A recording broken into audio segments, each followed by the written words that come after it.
Baik, Assalamualaikum warahmatullahi wabarakatuh. Perkenalkan nama saya Nabila Rasati dengan NPM 247828022.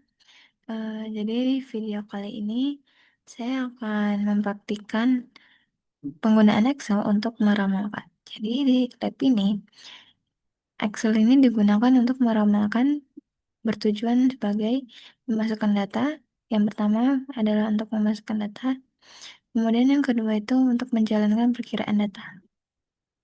Lalu instruksi di sini itu adalah memasukkan data terlebih dahulu, kemudian mengaktifkan add-in analysis toolbox. Di sini ada step by stepnya. Saya sudah melakukan step by step ini. Lalu saya juga telah memasukkan nilai dan tanggal ke dalam sel Microsoft Excel tertentu seperti di sel A di bagian sini, memasukkan tanggal, kemudian pada B1 grades, lalu di sel C1 ada forecast, lalu ada lower confidence boundary, dan di sebelah sini ada upper confidence boundary. Lalu dari sel A2 ada tanggal yang di input ke dalam sel A2 hingga A15. Berikut saya sudah menambahkannya. Lalu kemudian di sel B juga ditambahkan nilai-nilai berikut. Lalu yang kedua adalah menjalankan perkiraan data. Jadi di sini yang pertama adalah kita akan meng-highlight sel A2 hingga 15.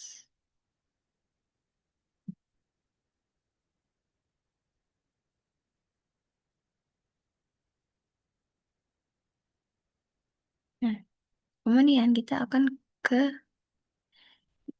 data tools lalu ke text to column. Pada text to column ini pada step pertama kita akan next saja, lalu yang kedua juga next. Dan yang ketiga ini kita akan mengubah date menjadi MDY, month, day, dan year. Kemudian selesai. Nah, di sini untuk tanggalnya telah disusun secara rapi dan tertata. Kemudian yang di F itu kita akan memilih sel A1 sampai B11. Nah, di sini eh, nah di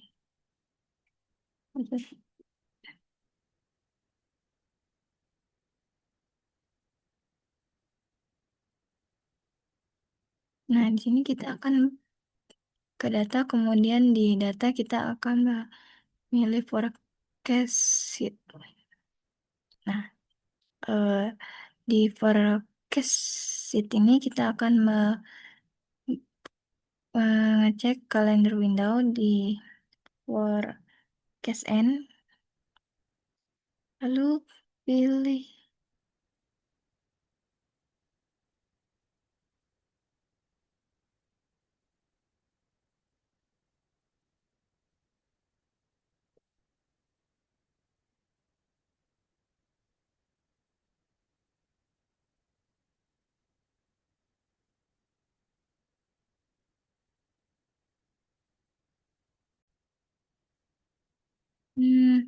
jadi setelah saya ke data tab, kemudian memilih forecast sheet, lalu membuka create forecast worksheet window.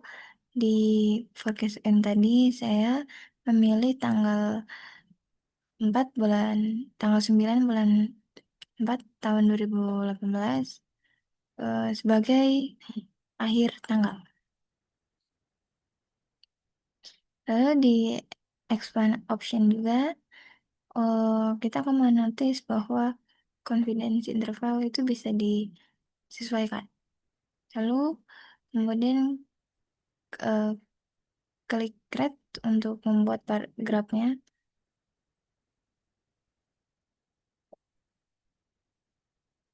Nah, ini untuk graf yang telah dibuat tadi.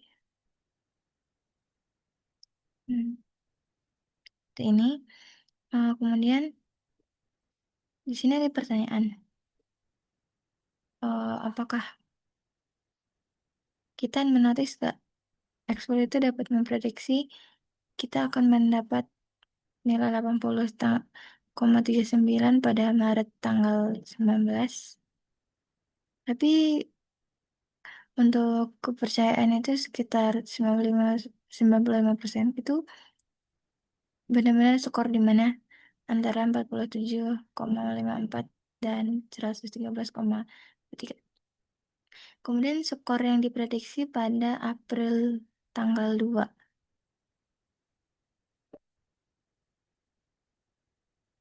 Nah, pada April tanggal 2 sendiri, sini diprediksi itu sekitar 78,96.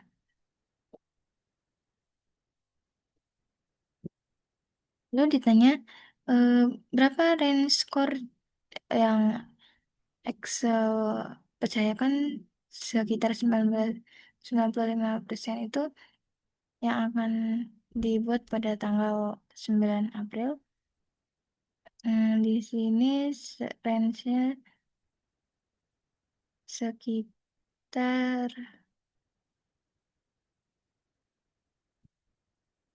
42 sampai 114,8.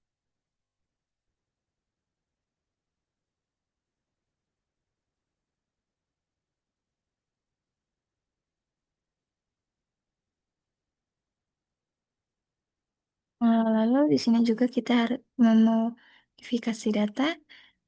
Yang pertama itu mengubah data nilai yang lebih mencerminkan ke nilai kita sendiri. Lalu kita akan meng-highlight data set di sel 1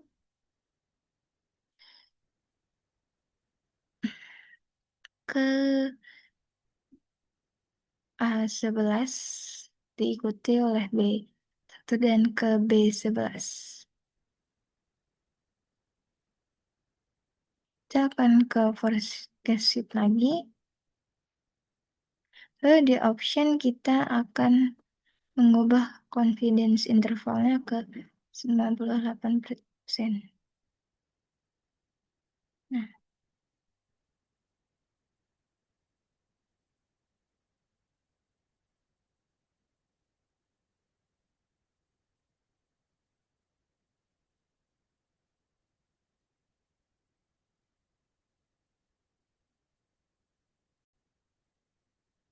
di sini kan berapa perubahan yang terjadi dari 90%, 95% ke 98% itu mempengaruhi apa? Nah, di sini tuh dia mempengaruhi jangkauan nilainya. Nah, seperti ini bagian sini. Kemudian ke yang terakhir itu contoh diberikan contoh 3, minimal 3, di mana apa sih forecasting itu bisa digunakan di Big Data itu apa contohnya? Yang pertama ini saya eh, yaitu untuk memprediksi hasil panen, kemudian memprediksi berdasarkan tren cuaca dan tanah. Lalu yang pertama itu ada memprediksi pola pembelian konsumen dalam e-commerce. Yang kedua ada perkiraan cuaca berdasarkan data meteorologi sebelumnya. Lalu yang terakhir itu ada memprediksi hasil panen berdasarkan tren cuaca dan tanah. Mungkin hanya itu saja yang dapat saya sampaikan. Mohon maaf bila ada kekurangan. Sekiranya saya ucapkan terima kasih. Saya akhiri. Wassalamualaikum warahmatullahi wabarakatuh.